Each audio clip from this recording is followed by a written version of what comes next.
আমলকি দিয়ে মজার একটি মিক্স আচার বানাবো বলে আমি এখানে নিয়ে নিয়েছি আমলকি, কাঁচা লঙ্কা, কাঁচা তেঁতুল, গাজর, লেবু আর আদা। সবগুলো আমি ধুয়ে গায়ে কোনো জল না লেগে থাকে একটু রোদে আমি শুকিয়ে নিয়েছি। এভাবে কেটে নিয়েছি। কেটে প্রথমে কড়ার মধ্যে সরিষার তেল দিয়ে দিয়েছিলাম। একটু নেড়েচেড়ে নিয়ে এখানে গোটা মশলা ব্যবহার করেছি। ধনে, জিরে, সরিষা, তারপর আছে অল্প কালো জিরে, মৌরি আর মেথি। তো সবগুলো অল্প গরম করে আমি একটু গুঁড়ো করে নিয়েছি। বেশি গুঁড়ো করিনি, একটু দানা দানা যেন ভাব থাকে, তাহলে কিন্তু আরও ভালো লাগবে খেতে।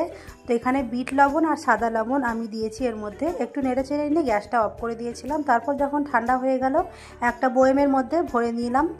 দেখতেই পাচ্ছ কতটা লোভনীয় হয়েছে।